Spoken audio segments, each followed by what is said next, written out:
Hello, I'm Chrissy Seaton. How credible is the information that you base your decisions upon? That's something to think about and something I'll talk to you about today. At some time or another, we're always searching for information, be that in a book, or it may be research papers, or it could be online, social media, and it depends on the topic that we're searching for information on as to probably what source we would go to for that information. You can do a narrow search. You might just be searching for something. You may have a particular topic or an agenda on your mind and you want to prove a point to validate your opinion, so to speak. So you'll do a very narrow search until you find a couple of answers that support your opinion. That's a narrow search. Then we have what we call searching reliable information. And that is something that we do in an objective manner. We may not have an opinion or an idea, but we want to find out more about something. So we would go to reliable sources for our information. And that would be published research papers, if that was appropriate, or it might be a book written on a particular topic that you're interested in, or there are certainly online sources. There are scholarly research sites where you can source information that has been peer-reviewed and published. So that's a reliable source of information. When you are using authentic published research, as I've described above, there'll be a body of evidence provided. It's objective and it's extremely extensive, and there'll be many references provided, both in the text or the body of the writing, and then also there'll be a comprehensive list of those references at the back of the book, and it's usually in alphabetical order. And I'm just going to show you an example. I just happen to have a book here. You will see in this book the underlined highlighted area there. I don't know if you can quite see it. And it talks about, it's talking about a particular topic there that is in relation to the Nursing and Midwives Board of Australia. And it gives you an in-text reference that's just near where that yellow tag is. And then if I want to read far more extensively on that, to see what that has to say, over in the back of the book, there will be, at the end of the book, there'll be an extensive list of all the quoted research that's been used in the body of the text. And here we have two references to the Nurses and Midwives Board of Australia, and one is about code of ethics, and the other one is about competency standards. So that gives you the actual paper, the date, the author, etc. So that's what I mean by an example of authentic referencing, and so other sources that you can go and check yourself. And they're the sources that the researcher is using to provide information in their paper. So that body of evidence that has been researched will then be presented in a conclusion towards the end of the single research paper or a book, and that gives you just a very brief overview of what the conclusion has been regarding that particular topic that has been researched. Now, research can also be done in a wide or a narrow base, and that's quite authentic to do that, and I'll just give you an example here. A wide base of research would be someone researching medication areas in hospitals, both private and public. Now, that's a huge area if you were thinking of doing that Australia-wide, or you might want to do it at international level. So you can imagine how long and involved that research would be. That's a wide research. You can do a narrow one and bring it down to a smaller area but go deeper into the research. And that example would be you want to look and check on medication errors in cardiac units in private hospitals in Australia.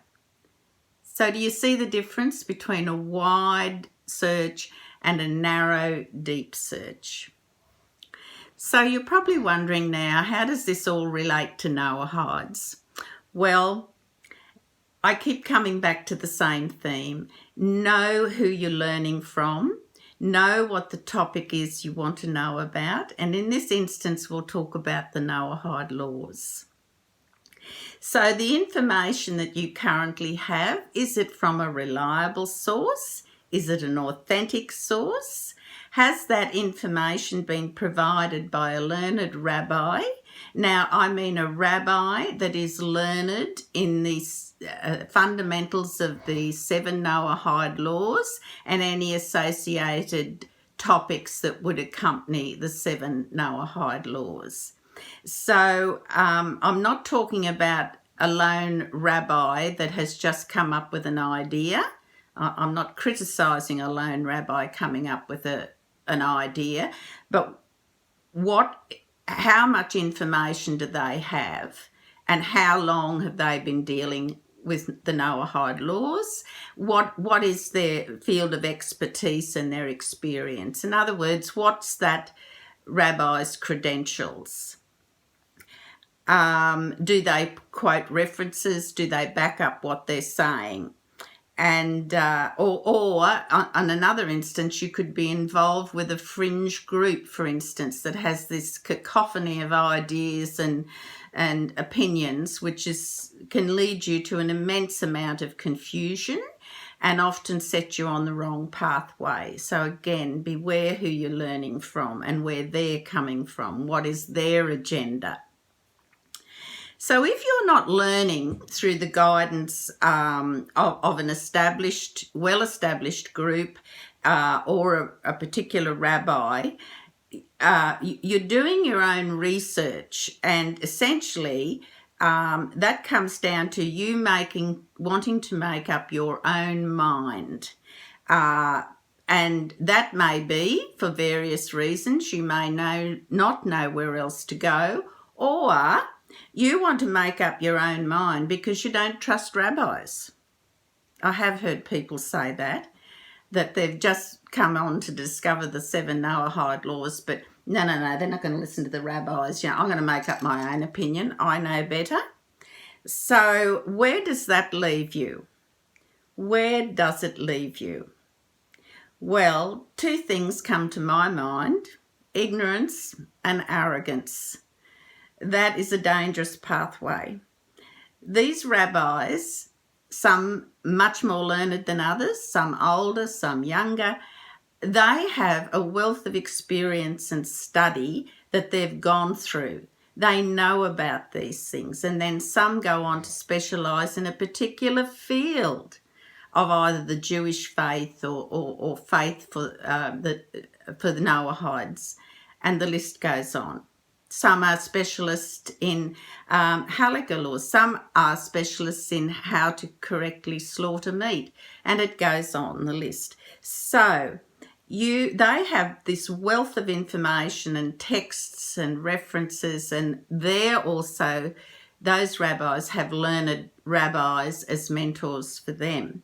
So what you're saying is that you're not going to take any notice of all those years of study and Torah evidence because you want to make up your own mind. So can you see where I'm going here? So that's really comes from a level of ignorance, and certainly there's a degree of arrogance in that approach. I say that one should always begin on a conservative pathway. And I'll explain that a little bit further. If you take a conservative approach to your study in the Noahide laws, then you are much more likely to be able to find credible sources that you can look at. And I ask you, or I implore you, to be objective, listen carefully, check the references they provide, and what are the sources of that additional information that's provided. So go in with an open and objective mind. If the group, or for that matter the rabbi, is on either ends of extreme, either too far to the left or too far to the right, beware. That is not a good place to start with anything, any information for that matter. So you need to look at starting at a conservative level, because you're going to get the very basic foundational facts. And then you'll get some degrees of expansion upon that, which will make you understand the topic much better. If you go to your extreme ends of the scale, that is where you will find yourself in dangerous waters. I did do a video some time ago about Noahides, beware who you learn from. I think I put that out in about the middle of August this year, and you can reference that on my YouTube channel here and look at that.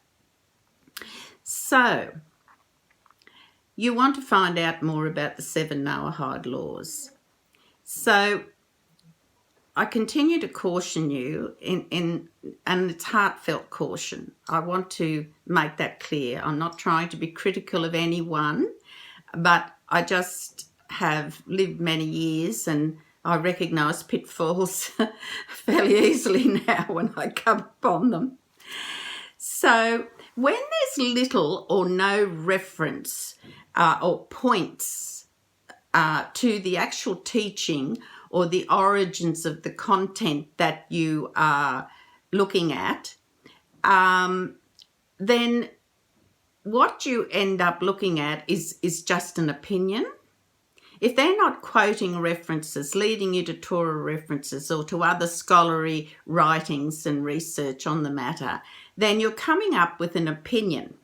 It's just an idea, an estimation, and a feeling. It's an emotion. It's like saying, oh, this sounds okay for me. That fits with me. Oh, I'll take that on board. I can live with that. So your opinion, though it may make you feel very comfortable in what you've decided, it doesn't necessarily mean it's the truth or it's factual. And sometimes you just have to face that. If you're genuinely searching, you will. So that sort of information is not giving you, an informed, objective decision tool to work with. When you research at random like that and find something that fits an idea you've got in your head or an opinion or something that you'd like to be doing, this is saying or actually believing that God has to fit in to my framework. God's got to fit in with my plan, my program. God has to fit in with my wishes, my intellect, my agenda, my opinion. So, can you see the danger here? I'm sure you can by now. The body of evidence that you are reading or researching, it must be weighed honestly and objectively in order for you to reach a measurable conclusion. Now, they're two important words. It must be a measurable conclusion. And you can lay that out like a maths equation or something, whatever way you want to go through it. But you've got to have evidence you can measure. So, in my conclusion, I would say the following, that if someone, or if I'm searching for information or someone's teaching me something, I would be saying, and this probably comes from years of nursing, show me the evidence. I want to see the evidence. And then when I see that evidence, is that widely supported by other scholars or researchers? Is that evidence Torah-based? In other words, is it grounded in our Torah or the teachings of the Hebrew Bible? Am I looking at evidence that has been presided over by authentic Orthodox rabbis? Or is it not meeting that standard that I'm setting when I look for objective, truthful, learned, scholarly evidence? I hope this has helped you make some decisions. I guess you have all had someone say, oh, I've done my research. I've gone to Google. Google has scholarly sites as well. But sometimes we all know someone who's done that. They've looked up a couple of things written by sometimes a crackpot, and it appeals to them. So therefore, they've done their research. Well, research is very serious business, and it's like that for a particular reason. It's so that you get objective, factual, measurable information from an authentic source, and the source is always quoted or referenced. So you can go and check what they're saying, not just blindly believe what they are actually saying. Please, my fellow Noahides and those of you thinking and studying the Noahide laws and preparing to make a decision about that, please heed my words and always look for a conservative-based group and preferably with a rabbi that can start you on the basics, and that conservative approach is the safest. Take care and God bless you all.